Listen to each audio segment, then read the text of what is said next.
La chance qu'on a dans le design, effectivement, c'est que je pense que le design, ça fonctionne dans un truc un peu absolu. C'est le moment où, justement, il faut être le plus extrême et le plus aller au bout de la fonction et de l'idée. Donc, il faut bien que tu partes avec une idée précise, puissante et forte pour qu'elle puisse, résister et garder son essence tout au long de son processus de transformation.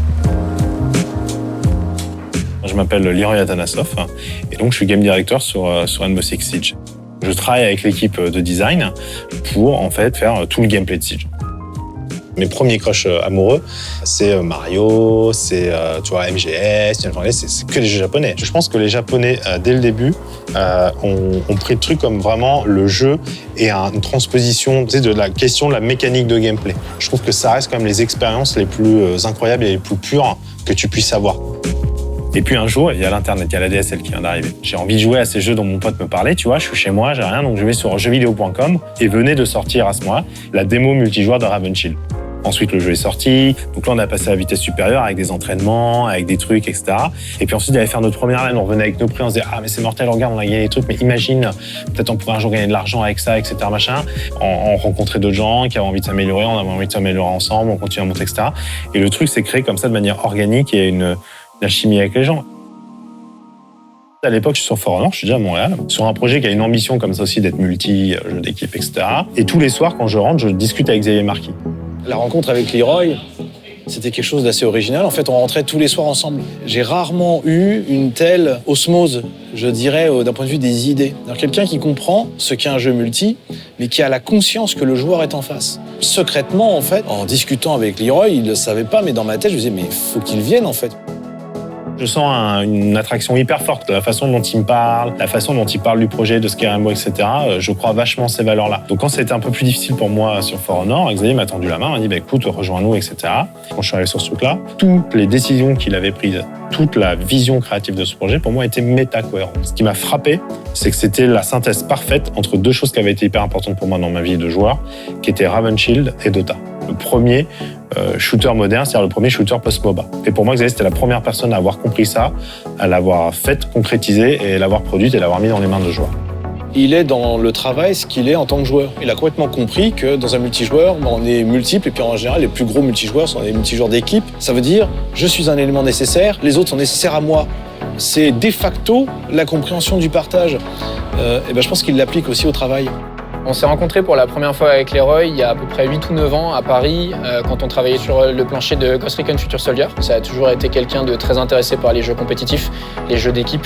Je savais aussi que c'était quelqu'un qui avait un profil qui fitait vachement bien avec ce qu'on essayait de faire sur Rainbow. La chose dont je suis le plus fier, à titre, on va dire, personnel en termes de réalisation sur ce projet, c'est la constitution de l'équipe design de Siege. Cette équipe design, elle est très particulière parce qu'elle a été vraiment faite main. Je pense qu'aujourd'hui, c'est les meilleurs designers du monde en tant qu'équipe, tu vois, individuellement, et moi y compris, on n'est pas du tout les meilleurs, tu vois. Mais par contre, je pense qu'en tant qu'équipe, on est les meilleurs. On a toujours travaillé d'une façon très très collégiale. Ça peut ressembler parfois à la façon dont tu peux fonctionner dans une équipe de Rainbow où tu as souvent un coach plus 5 personnes et où c'est vrai que les problématiques, tu vas devoir les résoudre en même temps en commun. Il y a beaucoup d'échos de ce que j'étais en tant que joueur professionnel qui résonnent avec le travail que je fais aujourd'hui. Travailler sur un jeu comme Siege, qui est un jeu qui est quand même complexe, qui est un jeu qui se construit avec la communauté, ça requiert en fait un travail où tu dois t'appuyer sur plein d'expertise en fait. Rainbow Six is a unique game for a variety of reasons, and one of which is that you can't necessarily be a hero and expect your team to do well. That cohesion and that cooperation between players is essential. And I think the only way you can be a good player is through teamwork. You know, Siege it's all about relying on different operators' abilities, call-outs and everything. Moi, ce que j'adore dans ces jeux-là, c'est qu'on découvre notamment, et ça, il n'y a que la compétition qui t'amène ça, parce qu'il n'y a que la compétition qui est le moteur suffisant et tu vas découvrir des mécaniques. Et chaque essai, et ça, c'est la force pour moi des grands tournois, on voit des choses qu'on n'avait jamais vues. Quand tu joues, toi, à un jeu multi, quand tu joues à Dota, quand tu joues à Rainbow, ce qui fait ton expérience de jeu, c'est les 9 autres joueurs. Donc toi, ton travail de designer, ce que tu fais, c'est que tu craves des outils que tu vas mettre dans les mains de ces gens-là. Et ça, c'est vraiment le paradigme qui est hyper différent. L'approche design n'est pas du tout la même.